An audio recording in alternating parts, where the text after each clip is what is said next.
আসসালামু আলাইকুম প্রিয় দর্শক। ডক্টর মোহাম্মদ ইউনূস সরকার তিনি নিজেই ঘোষণাপত্র পাঠ করলেন। চলুন শুনে নিন। আসসালামু আলাইকুম। আজকে দেশের নেতৃবৃন্দকে সঙ্গে নিয়ে জাতির যে গুরুত্বপূর্ণ দায়িত্ব পালন করতে আমরা এসেছি, আল্লাহ তার জন্য আমাদের জন্য রহমত বর্ষণ করছেন। আল্লাহর রহমত নিয়ে আমি এই ঘোষণাপত্র পাঠ করব। বিসমিল্লাহির রহমানির রহিম। যেহেতু উপনিবেশ বিরোধী লড়াইয়ের সুদীর্ঘকালের ধারাবাহিকতায় এই ভূখণ্ডের মানুষ দীর্ঘ 23 বছর পাকিস্তানের স্বৈর শাসকদের বঞ্চনা ও শোষণের বিরুদ্ধে রুখে দাঁড়িয়েছিল এবং নির্বিচার গণহত্যার বিরুদ্ধে গণপ্রতিরোধ করে 1971 সালে 26শে মার্চ স্বাধীনতা ঘোষণা করে রক্তক্ষয়ী মুক্তিযুদ্ধের মাধ্যমে জাতীয় মুক্তির লক্ষ্যে বাংলাদেশ রাষ্ট্র প্রতিষ্ঠা করেছিল। এবং যেহেতু বাংলাদেশের আপামর জনগণ দীর্ঘ আন্দোলন সংগ্রামের মধ্য দিয়ে এই ভূখণ্ডে স্বাধীনতার ঘোষণাপত্রে বিবৃত সাম্য, মানবিক মর্যাদা, সামাজিক সুবিচারের ভিত্তিতে উদার গণতান্ত্রিক রাষ্ট্র বিনির্মাণের আকাঙ্ক্ষাকে বাস্তবায়নের জন্য সর্বোচ্চ ত্যাগ স্বীকার করেছে।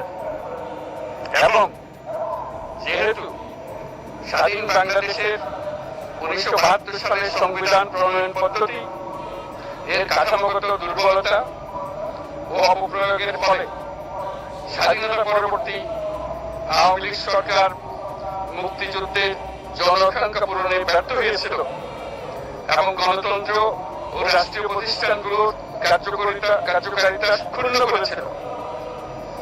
এবং যেহেতু স্বাধীনতা পরবর্তী আওয়ামী লীগ সরকার স্বাধীনতার মূল মন্ত্র গণতান্ত্রিক শাসন ব্যবস্থার বিপরীতে বাকশাল নামে সাংবিধানিকভাবে একদলীয় শাসন ব্যবস্থা কায়েম করে এবং মত প্রকাশ ও বিচার বিভাগের স্বাধীনতা হরণ করে, যার প্রতিক্রিয়ায় 1975 সালের 7ই নভেম্বর দেশের সিপাহী জনতার ঐক্যবদ্ধ বিপ্লব সংগঠিত হয় এবং পরবর্তী সময়ে একদলীয় বাকশাল পদ্ধতির পরিবর্তে বহুদলীয় গণতন্ত্র, মত প্রকাশ ও বিচার বিভাগের স্বাধীনতা পুনঃপ্রবর্তনের পথ সুগম হয়।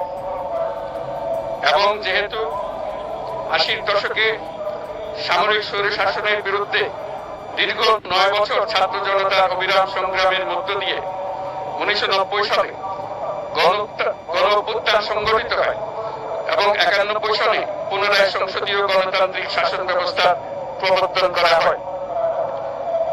এবং যেহেতু দেশি বিদেশি চক্রান্তে সরকার পরিবর্তনের গণতান্ত্রিক প্রক্রিয়া ব্যাহত হওয়ায় 11-র মতো ষড়যন্ত্রমূলক ব্যবস্থার মাধ্যমে বাংলাদেশে শেখ হাসিনার একচ্ছত্র ক্ষমতা, আধিপত্য এবং ফ্যাসিবাদের পথ সুগম করা হয়। যেহেতু দীর্ঘ 16 বছরের ফ্যাসিবাদী অগণতান্ত্রিক গণবিরোধী শাসন ব্যবস্থা কায়েমের লক্ষ্যে এবং একদলীয় রাষ্ট্র ব্যবস্থা প্রতিষ্ঠার অতি উগ্র বাসনা চরিতার্থ করার অভিপ্রায়ে সংবিধানে অবৈধ অগণতান্ত্রিক পরিবর্তন করা হয়, যার ফলে একদলীয় একচ্ছত্র ক্ষমতা ও আধিপত্য প্রতিষ্ঠার পথ সুগম হয়। এবং যেহেতু শেখ হাসিনার আওয়ামী লীগ সরকারের দুঃশাসন, গুম খুন, আইন বহির্ভূত হত্যাকাণ্ড, মত প্রকাশের স্বাধীনতা হরণ এবং একদলীয় স্বার্থে সংবিধান সংশোধন ও পরিবর্তন বাংলাদেশের সকল রাষ্ট্রীয় সাংবিধানিক প্রতিষ্ঠানসমূহকে ধ্বংস করে। এবং যেহেতু হাসিনা সরকারের আমলে তারই নেতৃত্বে একটি চরম গণবিরোধী, একতান্ত্রিক ও মানবাধিকার হরণকারী শক্তি বাংলাদেশকে একটি ফ্যাসিবাদী, মাফিয়া এবং ব্যর্থ রাষ্ট্রের রূপ দিয়ে আন্তর্জাতিকভাবে বাংলাদেশের ভাবমূর্তি ক্ষুণ্ণ করে। এবং যেহেতু তথাকথিত উন্নয়নের নামে শেখ হাসিনার ফ্যাসিবাদী নেতৃত্বে সীমাহীন দুর্নীতি, ব্যাংক লুট, অর্থ পাচার, ও অর্থনৈতিক প্রতিষ্ঠানগুলিকে ধ্বংসের মধ্যে দিয়ে বিগত পতিত দুর্নীতিবাজ আওয়ামী লীগ সরকার বাংলাদেশ ও এর অমিত অর্থনৈতিক সম্ভাবনাকে বিপর্যস্ত করে তোলে এবং পরিবেশ, প্রাণ বৈচিত্র্য ও জলবায়ুকে বিপন্ন করে। এবং যেহেতু শেখ হাসিনার ফ্যাসিস্ট সরকারের বিরুদ্ধে রাজনৈতিক দল, ছাত্র শ্রমিক সংগঠন সহ সমাজের সর্বস্তরের জনগণ গত প্রায় 16 বছর যাবৎ নিরন্তর গণতান্ত্রিক সংগ্রাম করে জেল জুলুম, হামলা মামলা, গুম খুন ও বিচার বহির্ভূত হত্যাকাণ্ডের শিকার হয়। এবং যেহেতু বাংলাদেশে বিদেশি রাষ্ট্রের অন্যায় প্রভুত্ব, শোষণ ও খবরদারিত্বের বিরুদ্ধে এদেশের মানুষের ন্যায়সঙ্গত আন্দোলনকে বহিঃশক্তির তাবেদার আওয়ামী লীগ সরকার নিষ্ঠুর শক্তি প্রয়োগের মাধ্যমে দমন করে। এবং যেহেতু অবৈধভাবে ক্ষমতা অব্যাহত রাখতে আওয়ামী লীগ সরকার 3টি প্রহসনের নির্বাচনে এর জাতীয় সংসদ নির্বাচন এদেশের মানুষকে ভোটাধিকার ও প্রতিনিধিত্ব থেকে বঞ্চিত করে। যেহেতু আওয়ামী লীগ আমলে ভিন্ন মতের রাজনৈতিক নেতাকর্মী, শিক্ষার্থী, তরুণদের নিষ্ঠুরভাবে নির্যাতন করা হয় এবং সরকারি চাকরিতে একচেটিয়া দলীয় নিয়োগ এবং কোটা ভিত্তিক বৈষম্যের কারণে ছাত্র, চাকরি প্রার্থী, নাগরিকদের মধ্যে চরম ক্ষোভের জন্ম হয়।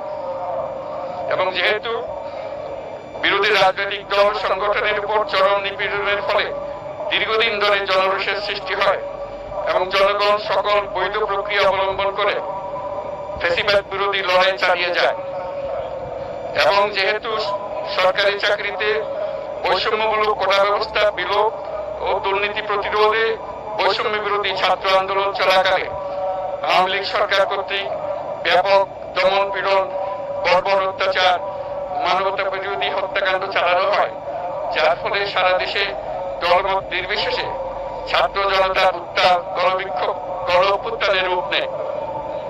এবং যেহেতু ফ্যাসিস্ট শক্তির বিরুদ্ধে অদম্য ছাত্র জনতার অভ্যুত্থানে রাজনৈতিক দল, ধর্মীয়, সামাজিক, সাংস্কৃতিক, পেশাজীবী, নারী ও শ্রমিক সংগঠন সমূহ সমাজের সকল স্তরের মানুষ যোগদান করে এবং আওয়ামী ফ্যাসিবাদী বাহিনী রাজপথে নারী, শিশু সহ প্রায় 1000 মানুষকে নির্বিচারে হত্যা করে, অগণিত মানুষ পঙ্গুত্ব, অন্ধত্ব বরণ করে। আন্দোলনের চূড়ান্ত পর্যায়ে সামরিক বাহিনীর সদস্যগণ জনগণের গণতান্ত্রিক লড়াইকে সমর্থন প্রদান করে। এবং যেহেতু অবৈধ শেখ হাসিনা সরকার পতন, ফ্যাসিবাদী ব্যবস্থার বিলোপ এবং নতুন রাজনৈতিক বন্দোবস্তের লক্ষ্যে বৈষম্য বিরোধী ছাত্র আন্দোলনের ডাকে জনগণ অসহযোগ আন্দোলন শুরু করে, পরবর্তী সময়ে 5ই আগস্ট ঢাকা অভিমুখে লং মার্চ পরিচালনা করে এবং ফ্যাসিবাদ বিরোধী আন্দোলনরত সকল রাজনৈতিক দল, ছাত্র জনতা তথা সর্বস্তরের সকল শ্রেণীর, পেশার, আপামর জনসাধারণ তীব্র আন্দোলনের চূড়ান্ত পর্যায়ে গণভবনমুখী জনতার উত্তাল যাত্রার মুখে ফ্যাসিস্ট হাসিনা 5ই আগস্ট 2024 তারিখে পদত্যাগ করে দেশ ছেড়ে পালিয়ে যেতে বাধ্য হয়। এবং যেহেতু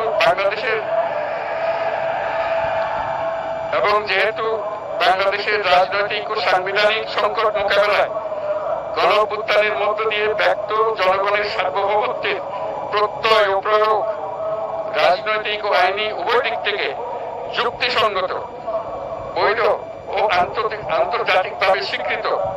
এবং যেহেতু জনগণের দাবি অনুযায়ী এরপর অবৈধ দ্বাদশ জাতীয় সংসদ ভেঙে দেওয়া হয় এবং সংবিধানের 106 অনুচ্ছেদ অনুসারে সুপ্রিম কোর্টের মতামতের আলোকে সাংবিধানিকভাবে ডক্টর মোহাম্মদ ইউনূসের নেতৃত্বে 8ই আগস্ট 2024 তারিখে একটি অন্তর্বর্তীকালীন সরকার গঠন করা হয়। এবং যেহেতু বাংলাদেশের সর্বস্তরের জনগণের ফ্যাসিবাদ বিরোধী তীব্র আকাঙ্ক্ষা এবং ছাত্র জনতার অভ্যুত্থানের মধ্য দিয়ে ফ্যাসিবাদ, বৈষম্য, দুর্নীতিমুক্ত সমাজ ও রাষ্ট্র বিনির্মাণের অভিপ্রায় প্রকাশিত হয়,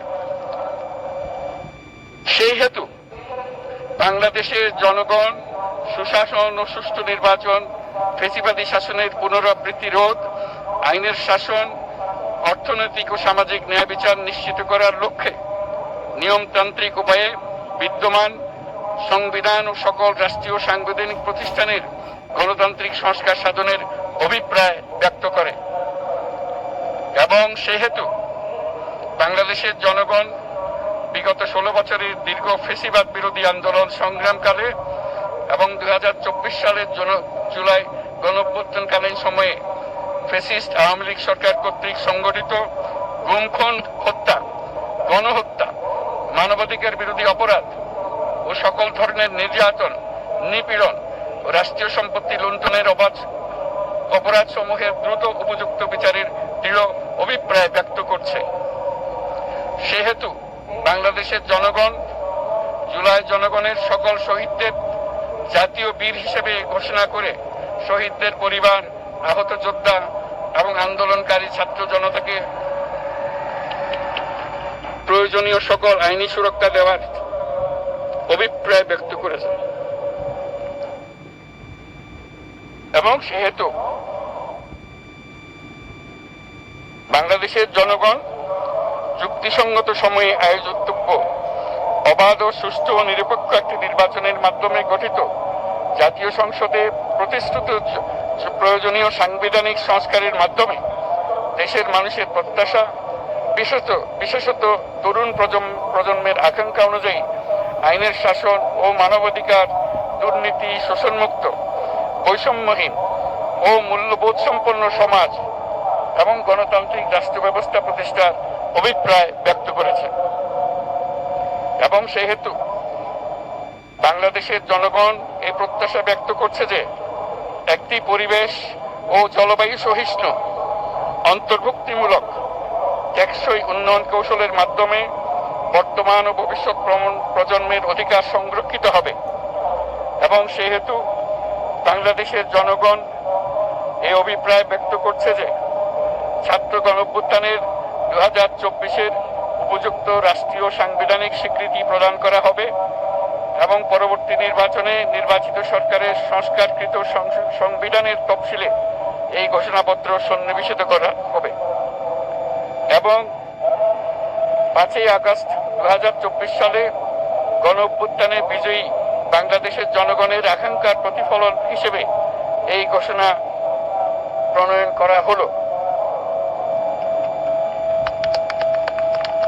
জাতির সার্বিক মঙ্গল কামনা করে আমি জুলাই ঘোষণাপত্র আপনাদের সবার সামনে উত্থাপন করলাম।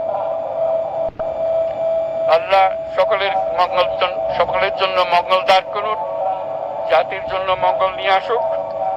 সবাইকে ধন্যবাদ। আল্লাহ হাফেজ।